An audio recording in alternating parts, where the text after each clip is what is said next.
Les voy a presentar el tema. Hoy día ya les dije, se trata de la primera parte del aparato reproductor, bueno, de la patología del aparato reproductor masculino, ¿ya?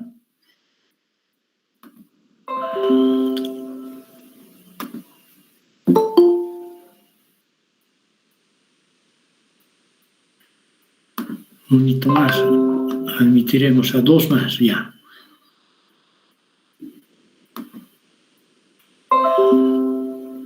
Okidoki. Muy bien. Entonces, vamos a ver las patologías más relevantes que comprometen el tracto genital masculino. Vamos a hablar del pene, del testículo y de los anexos testiculares. ¿Sí? Empezamos entonces a hablar de las anomalías del pene, la patología peneana.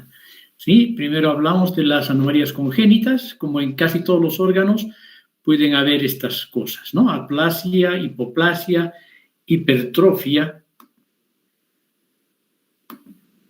que ya saben a qué se refiere, sobre todo en relación con alteraciones del desarrollo, ¿no? La hipertrofia está vista en algunas poblaciones africanas. Es famoso el negro del WhatsApp, ahora que ya no sale mucho, pero bueno. Y entre las comunes tenemos las hipospadias y las epispadias, que implican una evocación, una abocadura de la uretra en el pene hacia la superficie dorsal y la superficie ventral, hacia la superficie ventral y dorsal, respectivamente, ¿ya? Y con mucha frecuencia estas anomalías, hipospadias e epispadias, se asocian a otras malformaciones urogenitales, incluyendo la criptorquidia, que, como vamos a ver, es una de las más importantes en relación al testículo. Y pueden causar hipospadias y epispadias obstrucción del tracto urinario inferior y esterilidad, además del camino de la infección. ¿Sí? Otra patología importante y relativamente frecuente del pene es la fimosis, ¿no? Que puede ser una alteración del desarrollo y en cuyo caso se llama fimosis primaria, o puede ser un proceso postinflamatorio, en cuyo caso hablamos de una fimosis secundaria, ¿sí? ¿Y en qué consiste? En una obstrucción, una disminución significativa del orificio del prepucio. Y, obviamente, como produce obstrucción, va a predisponer a las infecciones y a la concentración de esmegma, que puede tener concentraciones de sustancias patológicamente relacionadas con la evolución del cáncer. Cáncer de pene que no es tan frecuente como el cáncer de cuello uterino, por ejemplo, en las mujeres, debido a que carece el pene de una zona, de un talón de Aquiles, ¿no? De una zona de debilidad anatómica, que es la zona de transformación, que sí vamos a ver a nivel del cuello uterino, en la zona de metaplasia escamosa, a nivel de la interfase entre el exocervix y el endocervix, ¿no? Otra forma de fimosis es la secundaria a un proceso infeccioso, ¿no? Se llama parafimosis y consiste en la tumefacción dolorosa del glande tras la retracción forzada, generalmente por el médico o por algún inexperto, del prepucio fimótico, y puede causar también, por lo tanto, obstrucción uretral. Aquí tenemos algunas imágenes. Esta sería la desembocadura uretral normal. Esta sería una hipospadia verdaderamente importante y esta la epispadia, ¿no? Aquí tenemos una imagen de una epispadia, una desembocadura ligeramente dorsal del orificio uretral, y aquí una más importante, hipospadia, con una desembocadura de la uretra a nivel del vientre, de la región ventral del pene, ¿sí? Bueno, decíamos que, como en todos los órganos, el pene también está sujeto a potenciales procesos inflamatorios, ¿no? Entre los más importantes tenemos la balanopostitis, que es el proceso inflamatorio, eventualmente infeccioso, muy frecuentemente infeccioso, pero también puede ser infeccioso, del glande y del prepucio, ¿sí? Entonces, este proceso suele asociarse, aunque no siempre, a fimosis, ¿no? O más bien a un prepucio exuberante, excesivamente largo, que favorece la retención de secreciones del esmegma, que, como ustedes saben, toda estasis favorece las infecciones, ¿no? Entonces, en esta acumulación de esmegma se coleccionan bacterias principalmente, más rara vez hongos y otros agentes como el micoplasma, y actualmente, de alguna manera, ha incrementado su presencia las clamidia, o han incrementado su presencia las clamidias, ¿sí? También el pene es, como otros órganos genitales, un sitio anatómico de presencia de algunos procesos de transmisión sexual, como la sífilis, la gonorrea, el herpes genital y el granuloma inguinal, que puede empezar como una infección peniana. Y los trastornos inflamatorios inespecíficos, que no necesariamente son de transmisión sexual, pueden deberse a mala higiene, por ejemplo, ¿no? Y luego tenemos los tumores que pueden ser benignos o malignos a nivel del pene. Tenemos una de las lesiones neoplásicas relacionadas con los virus del papiloma humano de bajo grado, son los condilomas acuminados, que macroscópicamente tienen esta imagen, ¿no? Son como verrugas papilomatosas, justamente, excrescencias papilomatosas de la epidermis, sobre todo, con un tallo dérmico muy escaso, ¿no? Entonces, el proceso básicamente se centra en el epitelio que consiste en la presencia de una acantosis, es decir, un engrosamiento marcado del epitelio peniano, allí donde se produzca la lesión, sobre todo en la piel que reviste el pene, ¿sí? Con presencia también de papilomatosis, a veces en capiteles de iglesia incluso, y esta papilomatosis asociada generalmente a este grado de hiperkeratosis, ¿no? Una hiperkeratosis que suele ser ortoqueratósica, ¿ya? Que madura normalmente, pero está exagerada, ¿sí? Entonces, esta es la típica imagen de los condilomas acuminados, macroscópica y microscópicamente. Con un acercamiento podemos ver que hay unas vacuolas perinucleares que dan ese aspecto claro, que no hay que confundirlo con el glucógeno que normalmente pueden tener estos epitelios, ¿no? Estos se llaman coilocitos. Los coilocitos son típicos como una imagen morfológica del daño citopático viral, ¿no? Tenemos entonces una acantosis, coilocitosis, a veces papilomatosis, ortoqueratosis e hiperkeratosis, ¿no? Entonces, esto es lo que caracteriza los agentes etiológicos más involucrados, como hemos dicho, los virus de bajo grado, ¿no? Por lo tanto, no tienen potencialidad maligna, aunque a veces pueden desarrollarse, ¿no? Estos son el virus del papiloma 6 y el 11. Y claro, están relacionados íntimamente a la transmisión sexual. Puede afectar tanto la piel como la mucosa del pene y de otras localizaciones. Tiene este aspecto papilar o puede tener un aspecto sésil e incluso puede remedar un pólipo pediculado, ¿no? Y claro, en la microscopia, como están viendo aquí, son papilas vecinas, unas al lado de las otras, ¿no? Tienen una subyacente al epitelio, un estroma fibrovascular, muy congestivo generalmente, ¿no? Y asociado a un proceso inflamatorio también crónico, típicamente, ¿no? Y claro, como les he dicho, el proceso más importante lo vamos a observar a nivel del epitelio, que está engrosado, hiperplásico, con hiperkeratosis y la presencia de los coilocitos. Además de los tumores benignos, tenemos los malignos, ¿sí? Tenemos el carcinoma in situ y los tumores infiltrantes, ¿no? Los carcinomas infiltrantes. La mayoría, si no todos, las neoplasias malignas del pene son epidermoides, ¿ya? En el carcinoma in situ tenemos dos entidades bien reconocidas, la enfermedad de Bowen, que es un carcinoma in situ, generalmente localizado, o la papulosis bowenoide, que histológicamente son semejantes, pero clínicamente diferentes, ¿ya? Y los malignos pueden ser complicaciones de estas enfermedades cuando ya infiltran, rompen la membrana basal e infiltran el estroma de tejido conjuntivo subyacente. Entonces tenemos en los malignos la enfermedad de Bowen y la papulosis bowenoide, y los malignos, los carcinomas epidermoides infiltrantes. ¿Sí? Aquí tenemos justamente la enfermedad de Bowen. Vean, comparen ustedes este epitelio escamoso estratificado que normalmente tiene que madurar, pero si ustedes ven, aunque no está rota la membrana basal, está íntegra, ¿no? Vemos un epitelio engrosado.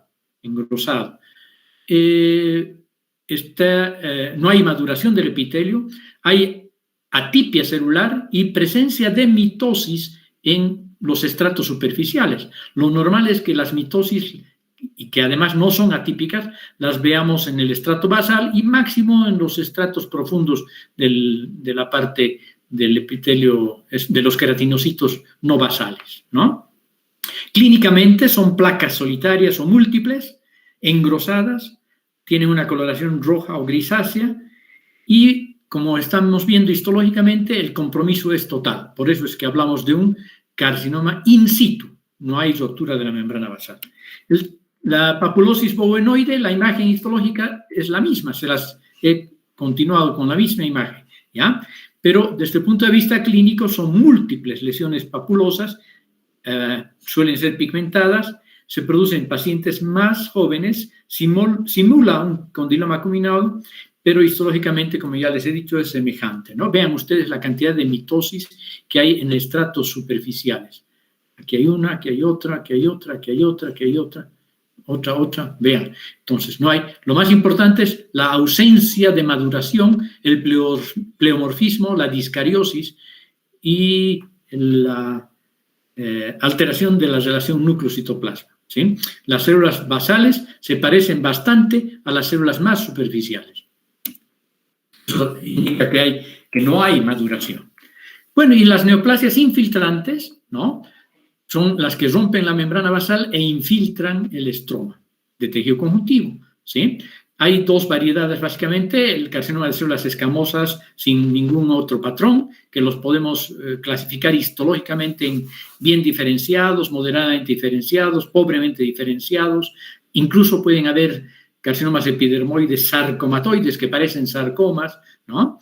Bueno, y las condiciones que favorecen su presencia son, obviamente, la esmegma, es por eso que son mucho más frecuentes en pacientes no circuncidados, su incidencia es menor en población circuncidada, y el virus del papiloma humano. Hay varios tipos de virus del papiloma humano que se conocen como virus de alto grado. Entre los más importantes están el 16, el 18, el 31, ¿no? Y tienen un crecimiento lento.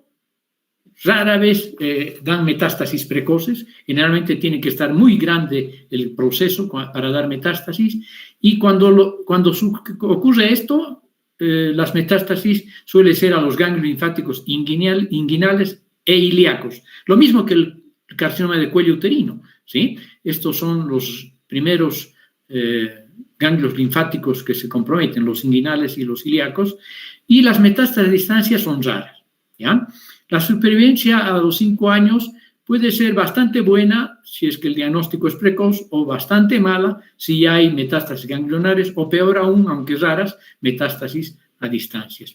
El que les presento a la derecha, la imagen histológica que les presento a la derecha, es un carcinoma muy bien diferenciado que se conoce como carcinoma verrucoso porque tiene realmente la apariencia macroscópica de una verruga, ¿no?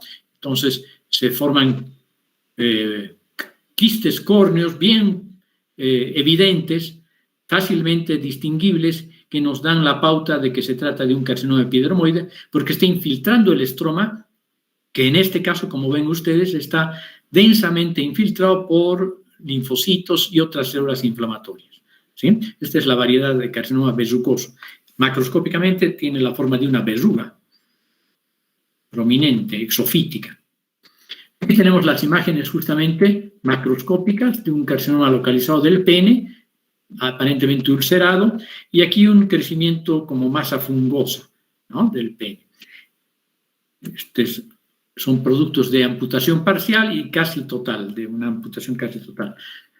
Bueno, pasamos a otra patología, a la patología del sistema de conductos asociados al testículo, ¿no? Se llaman sistema ductal. Y aquí vamos a ver varios tipos de patologías, los quistes, que no necesariamente son quistes simples típicos, sino que pueden ser el hidrocele, por ejemplo, se considera como una alteración quística, los quistes epididimarios, que sí son relativamente quísticos, que son los espermatoceles, también conocidos como espermatoceles, y el varicocele, que no es un quiste, simplemente es un plexo venoso pampiniforme dilatado, ¿no?, como vamos a ver. Luego tenemos los trastornos inflamatorios, vamos a hablar de los trastornos inflamatorios, ¿sí?, secundarios a infecciones del tracto urinario inferior, de la gonorrea, la clamidia. Estos procesos empiezan como uretritis, como a veces fimosis, o a veces, balanopostitis, pero a través de la uretra progresan hasta el sistema ductal testicular, paratesticular, produciendo esto importante, epididimitis, o incluso comprometiendo el testículo, y entonces producen una orquiepididimitis, ¿ya? Otros procesos inflamatorios que son importantes son las orquitis víricas, sobre todo las relacionadas con el virus de la parotiditis, y la tuberculosis, ¿no? La tuberculosis, que primero compromete en general, no siempre, ¿no?, al epidídimo, y después puede extrapolarse hacia los testículos, ¿no? Entonces hablamos de una orquiepididimitis tuberculosa, pero es mucho más importante y frecuente la epididimitis tuberculosa y el granuloma espermático, ¿sí? Luego tenemos los tumores verdaderos, que la mayoría son, por suerte, benignos, salvo los sarcomas paratesticulares, ¿no?, el rhabdomiosarcoma, por ejemplo. Entre los tumores benignos, como en cualquier otro sitio del cuerpo, los más frecuentes son lipomas, fibromas, ¿no? Hay otras variedades, condromas extraesqueléticos, en fin, son rarezas ya, pero los frecuentes son los lipomas y los fibromas, ¿ya? Y un tumor que es muy característico de esta localización es el tumor adenomatoide, que probablemente tenga su origen mesotelial. Por eso algunos autores le llaman mesotelioma benigno, que es un término un poco desafortunado, porque sabemos que el mesotelioma es maligno, ¿no? Entonces, es mejor hablar de tumor adenomatoide, de origen probable mesotelial. Y los sarcomas paratesticulares, debería decir aquí, porque obviamente también hay testiculares, ¿no?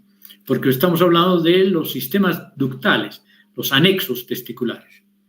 Bueno, y aquí vemos justamente en estos esquemas, aquí una conformación testicular y paratesticular normal, con los elementos, el epidídimo y los elementos del cordón espermático, ¿no?, que incluyen el conducto deferente, etcétera, etcétera.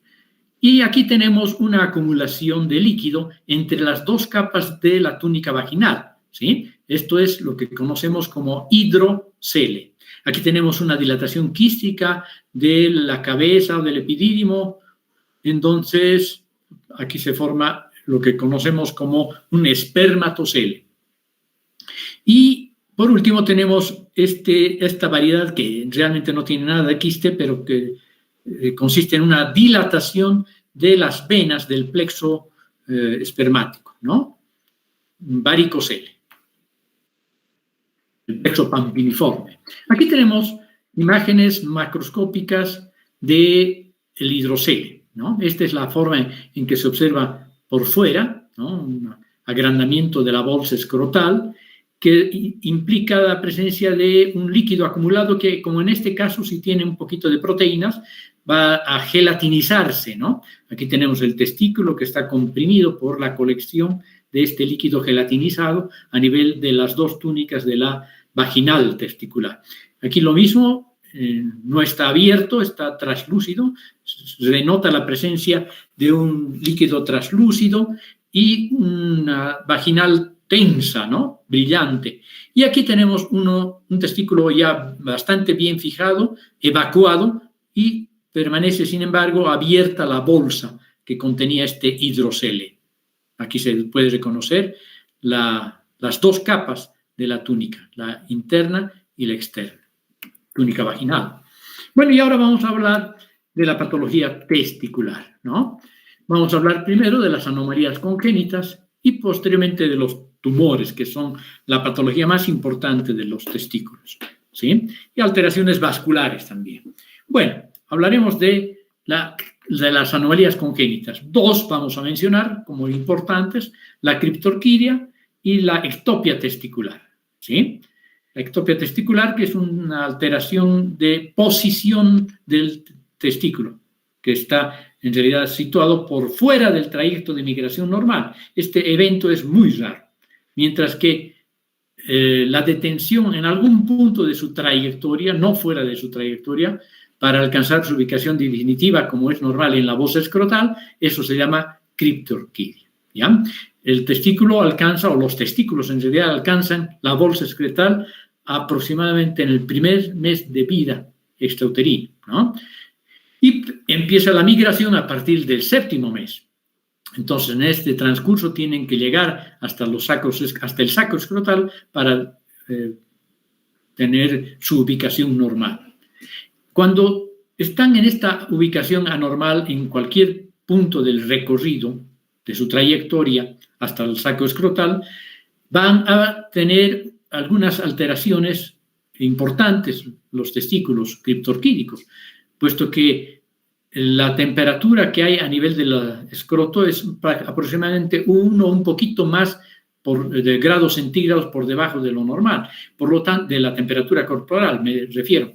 Entonces, esta temperatura alta va a influir, aunque no crean ustedes, de manera significativa en el desarrollo de las células germinales. Por lo tanto, estos testículos van a ser infértiles, ¿ya? Lo bueno es que en el 75% de los casos este evento es unilateral y pueden haber alteraciones secundarias, ¿no? Entre los más importantes, que ya no son alteraciones secundarias, sino casi complicaciones del testículo comprometido, y si es bilateral, pues del individuo, ¿no? Desaparición de la serie germinal y, como consecuencia, infertilidad irreversible, irrecuperable. Por eso es que se debe corregir este proceso, esta patología, antes de la pubertad. Además, favorece la presencia de ectopia testicular, ¿no?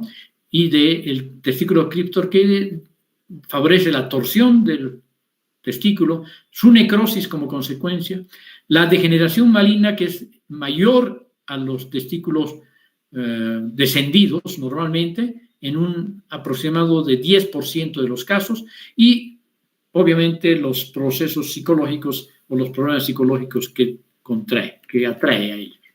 Aquí tenemos entonces el trayecto donde se puede ir deteniendo en su trayecto el testículo, ¿sí?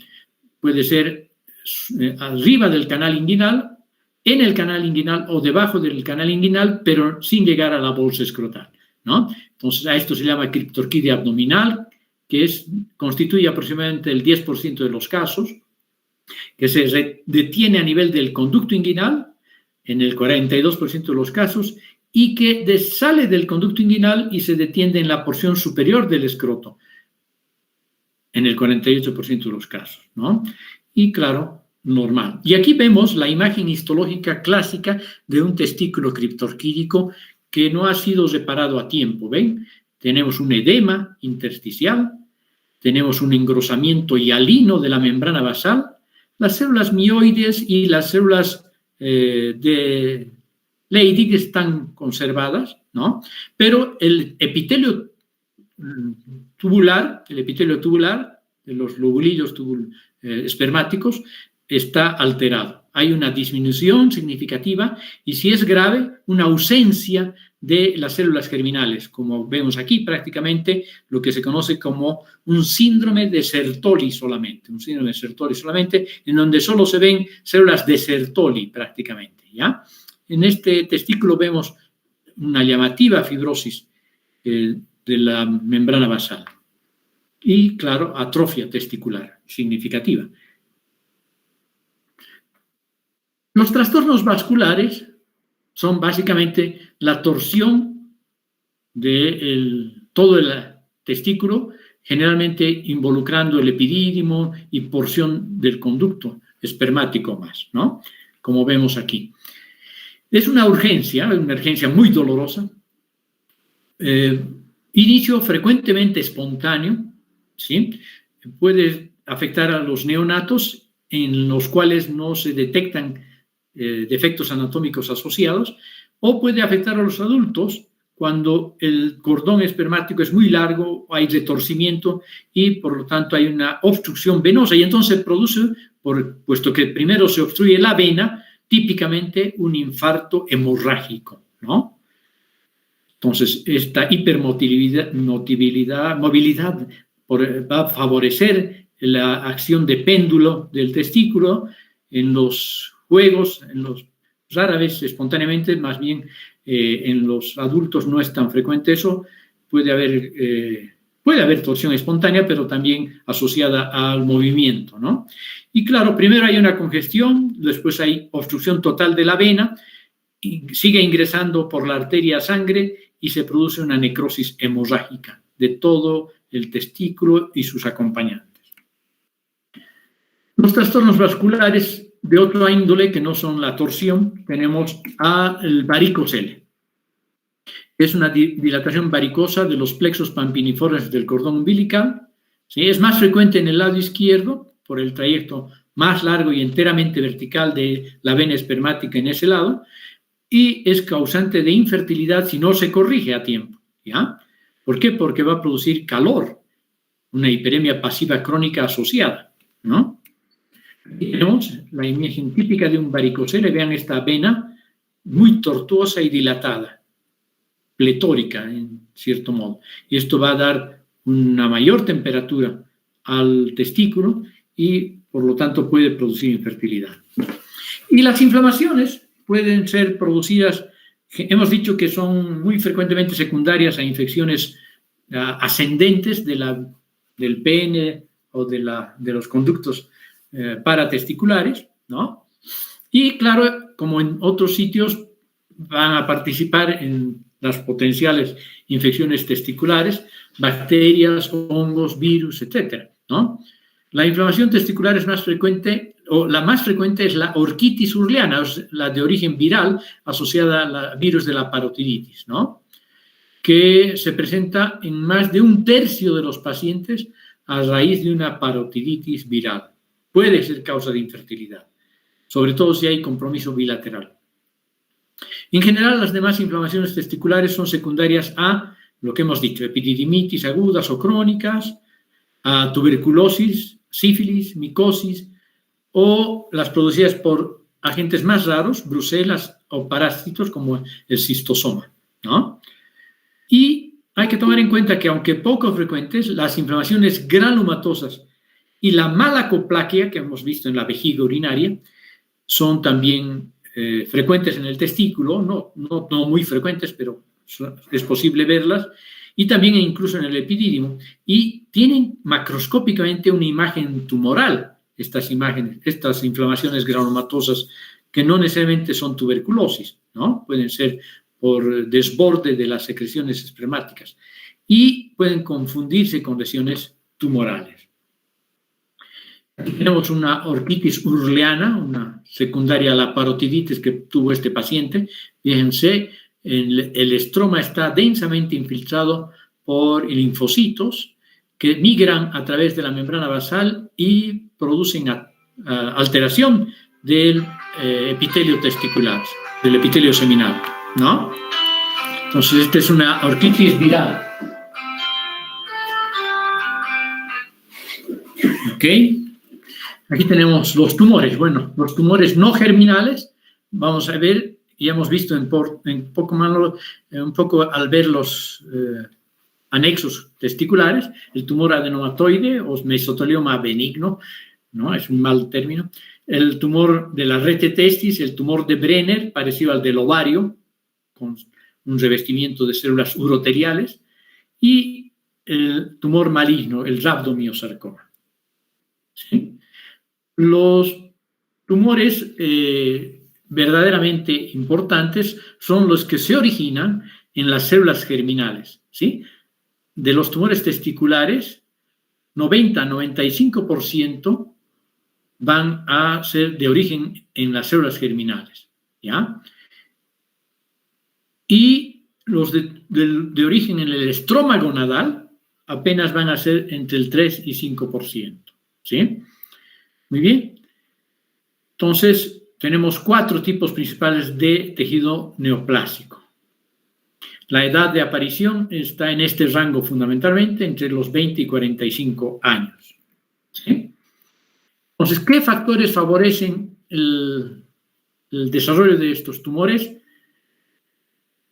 ¿El factor ambiental será responsable? Tal vez sí, parece que está aumentando por la contaminación ambiental, ¿no? En los países occidentales hay un aumento de la incidencia.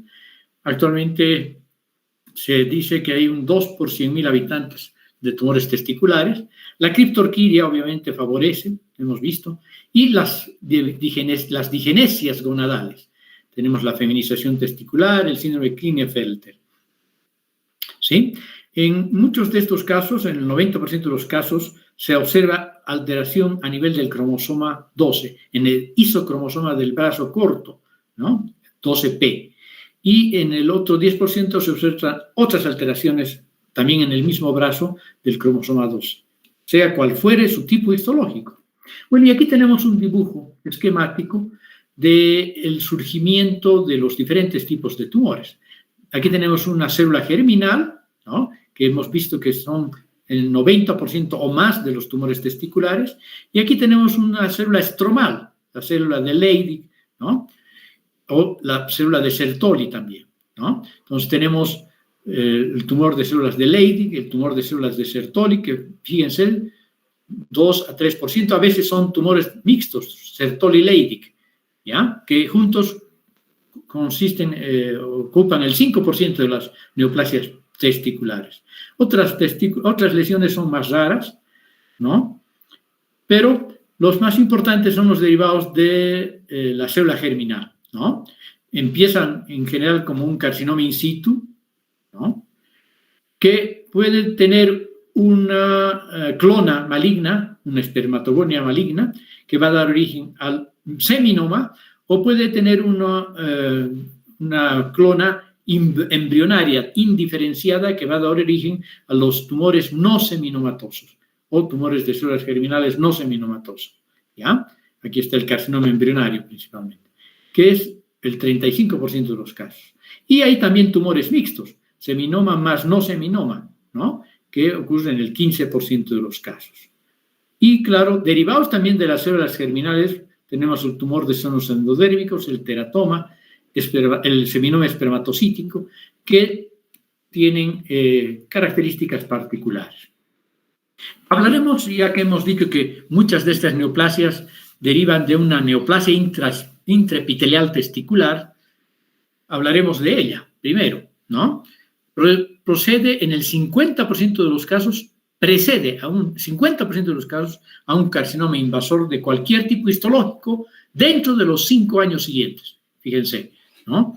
Entonces, la mitad de los casos de las neoplasias testiculares va a tener un antecedente de un carcinoma in situ a nivel del epitelio germinal.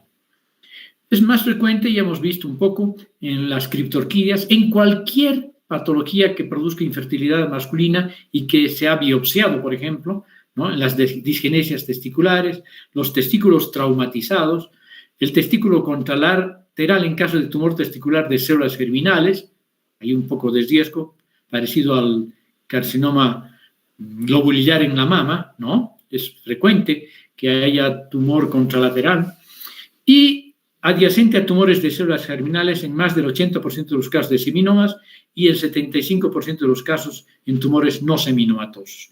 Estamos hablando de la neoplasia intraepitelial testicular, ¿sí? O sea que si vemos esta neoplasia intraepitelial testicular, es probable que veamos al lado, en otro territorio, en otra área, también un tumor ya invasor, ¿no?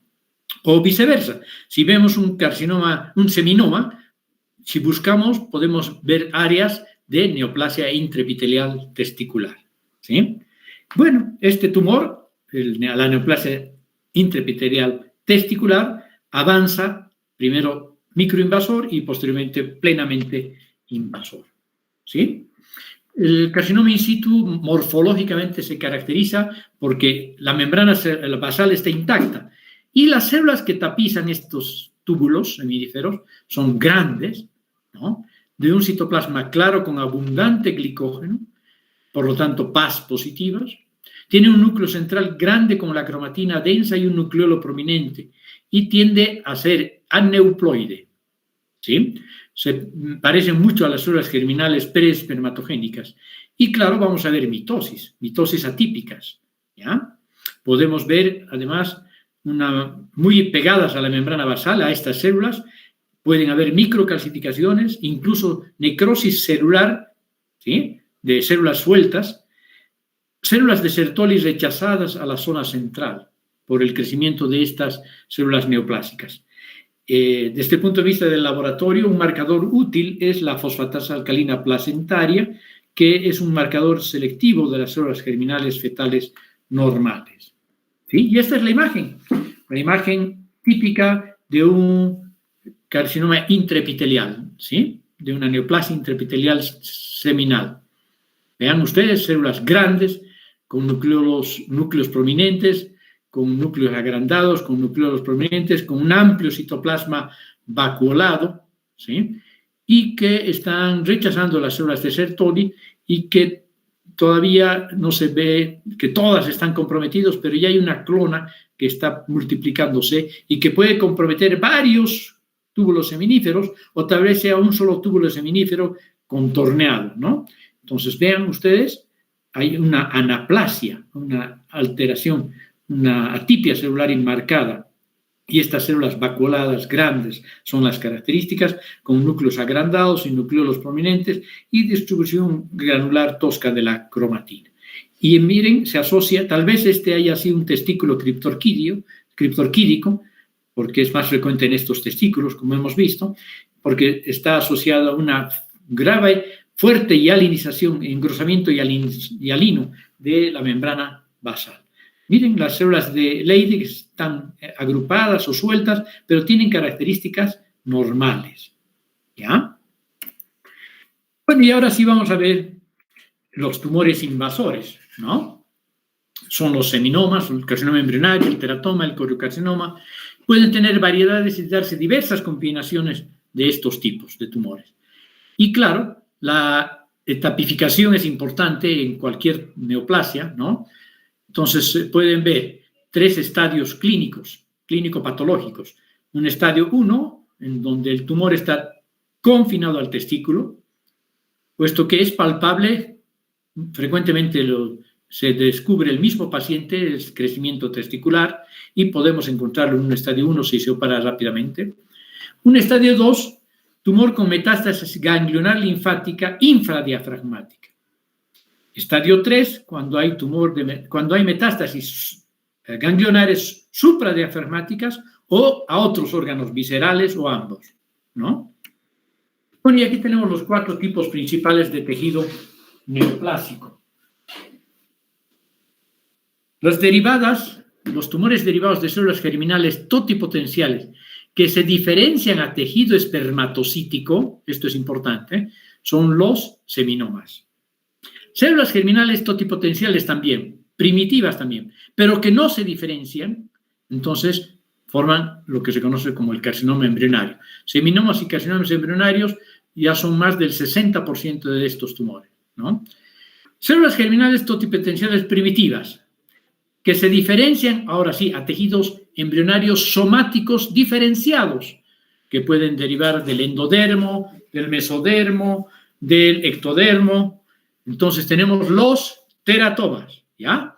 Tenemos el teratoma maduro, el teratoma inmaduro y el teratoma con transformación maligna de alguno de estos componentes, ¿no? Generalmente del ectodermo, carcinomas epidermoides, puede ser.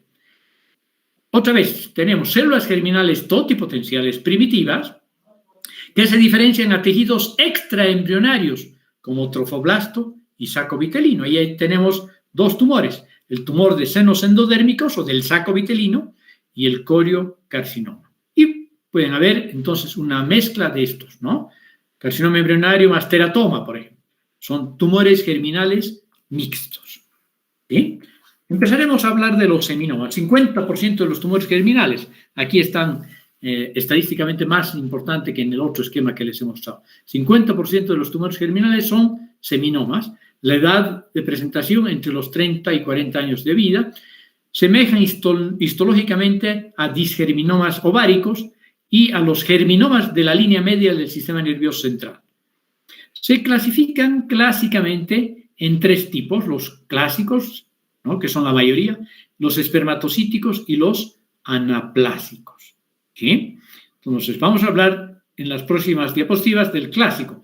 Hablaremos del espermatocítico y del anaplásico.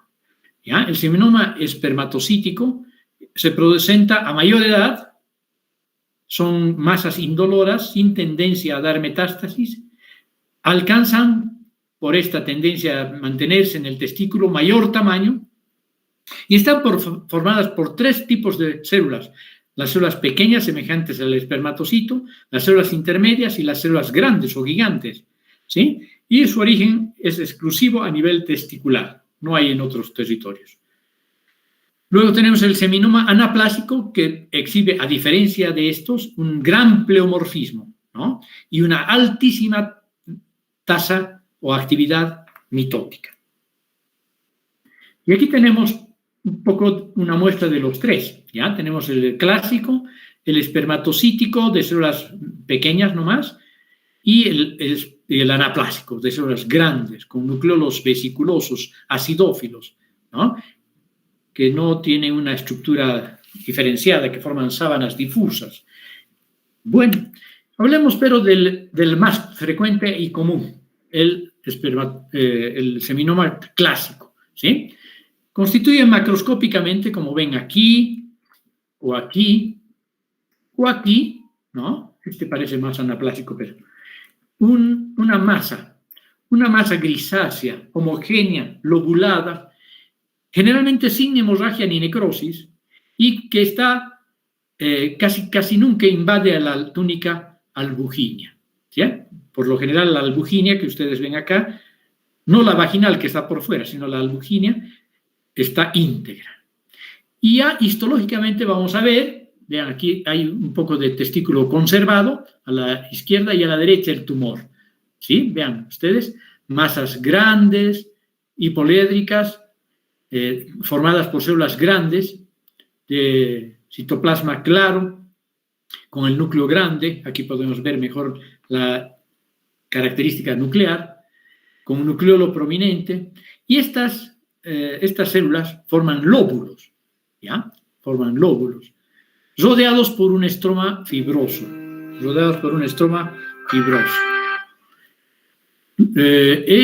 Característicamente, este estroma fibroso, estos estromas fibrosos que rodean a los lóbulos neoplásicos, están llenos, en mayor o menor cantidad, pero en generalmente importante cantidad de linfocitos. Aquí vemos gran cantidad de linfocitos, ¿sí?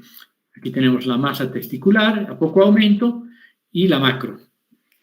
Y aquí vemos estos lóbulos rodeados por septos fibrosos con linfocitos, ¿sí?, con un infiltrado linfoide, típicamente. El teratoma, hemos dicho que va a dar lugar a elementos somáticos maduros con representación de las tres capas embrionarias, ¿no? Son tejidos bien diferenciados y maduros. Si son de origen mesodérmico, entonces podemos encontrar hueso, músculo, cartílago, tejido adiposo. Ectodérmicos, piel, pelo, tejido nervioso. Endodérmicos, intestino, epitelio bronquial, ¿no? Se presentan a cualquier edad. En los niños generalmente son teratomas maduros, o sea, verdaderos, y tienen buen pronóstico, pero escuchen esto: después de la pubertad, incluso los teratomas maduros, o sea, bien diferenciados, se consideran potencialmente malignos con capacidad para producir metástasis, ¿ya? Incluso sin que haya evidencia de tejidos inmaduros, ¿de acuerdo? Y esa es la imagen heterogénea de un teratoma maduro. ¿Ya? El inmaduro presenta elementos somáticos con representación de las 3 capas embrionarias. Son tejidos bien o mal organizados, con diferenciación incompleta. Entonces podemos ver epitelio glandular, cartílago, tejido nervioso, aunque inmaduros reconocibles, ¿ya? Pero dispuestos típicamente en una forma desordenada, anárquica, ¿sí? Y se comportan como tumores malignos. Entonces hay que hacer un estudio bien consensuado para descartar su presencia, sobre todo en prepúberes, ¿no? Porque incluso en prepúberes la presencia de un teratoma inmaduro es de mal pronóstico. Y los teratomas con transformación maligna, les he dicho que el carcinoma epidermoide o el adenocarcinoma puede surgir de estas estructuras, del epitelio o del epitelio glandular o el epitelio escamoso, ¿sí? Luego tenemos los tumores con elementos indiferenciados. Voy a solicitarles un poquito de paciencia, voy a minimizar y voy a continuar en un segundito. Hay una llamada insistente que de repente es una emergencia.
Ok, perdón muchachotes.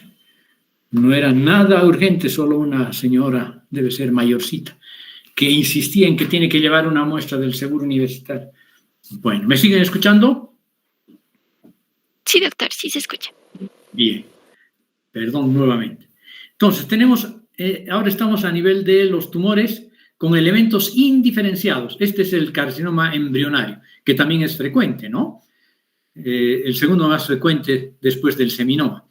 Está formado por células inmaduras con un patrón sólido, tubular o papilar, más bien trabecular en general, ¿ya? Si son puros se denominan carcinomas embrionarios, pero muy frecuentemente pueden tener otros componentes asociados, como el teratoma que les he dicho, ¿ya? Son muy agresivos localmente, pero con los avances que hay en la quimioterapia ha mejorado notablemente el pronóstico.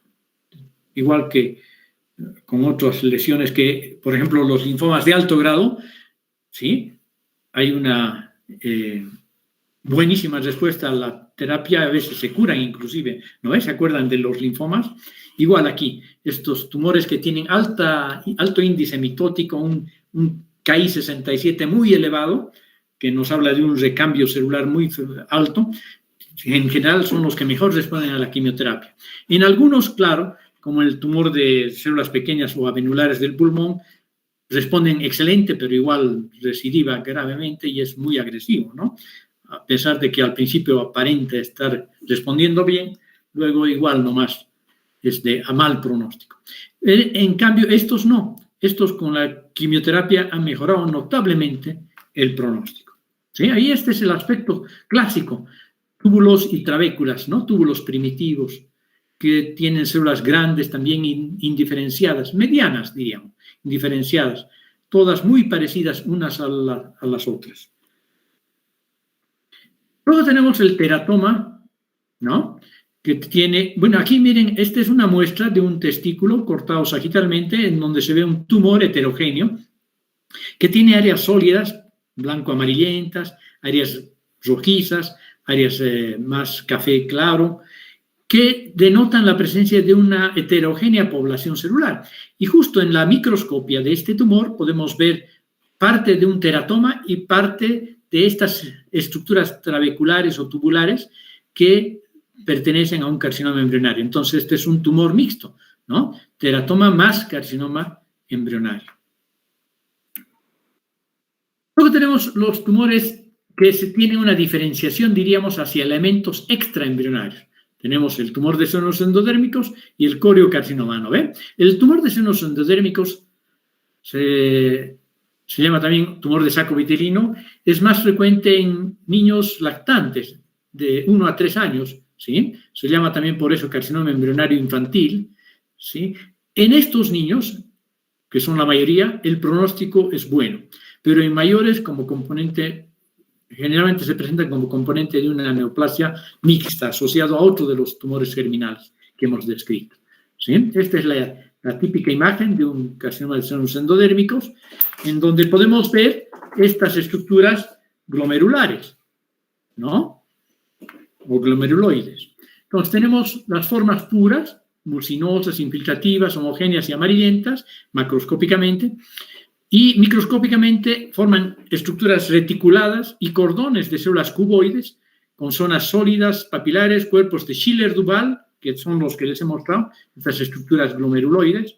Aquí están los cordones y trabéculas también, parecidas a los tumores germinales de carcinoma embrionario. Y la presencia, en este caso no se ve, pero hay glóbulos hialinos que son el depósito de alfa-fetoproteína y alfa-1 antitripsina. Bueno, y por último tenemos el coriocarcinoma, que es agresivo, con metástasis precoces, formada por cito y sin sitio trofoblastos reconocibles, pero muy anaplásicos, muy agresivos, ¿sí? Esto ya hemos visto que hay tumores de este estilo en el ovario, en la placenta, en los restos ectópicos. Y bien, es infrecuente en su forma pura en los testículos, el coriocarcinoma, ¿sí? Y segregan hormona gonadotrofina coriónica que se convierte en un excelente marcador tumoral, ¿sí? Aquí son tumores que aunque pequeños pueden dar metástasis precoces, hemorrágicos, con mucha necrosis, y las células son anaplásicas, ¿no? Vean ustedes, sincicio trofoblasto muy atípico y citotrofoblasto muy atípico. Y aquí tenemos una tinción de inmunohistoquímica con con gonadotrofina coriónica, ¿no? Entonces aquí tenemos células multinucleadas y aquí las células del citotrofoblasto. Y las combinadas, teratoma con carcinoma embrionario es la más frecuente, 15% de los tumores germinales, y ahí terminamos, ¿ya? Bueno, con esto ya estaríamos entrando en la patología de los órganos reproductores. La próxima clase tenemos próstata y después ya reproductor femenino, que son 3 o 4 clases, si no me equivoco, ¿ya? Muy bien. Ahora me despido de ustedes. Un gusto. Chao, chao. Muchas gracias. Cuídese, doctor. Hasta la próxima semana.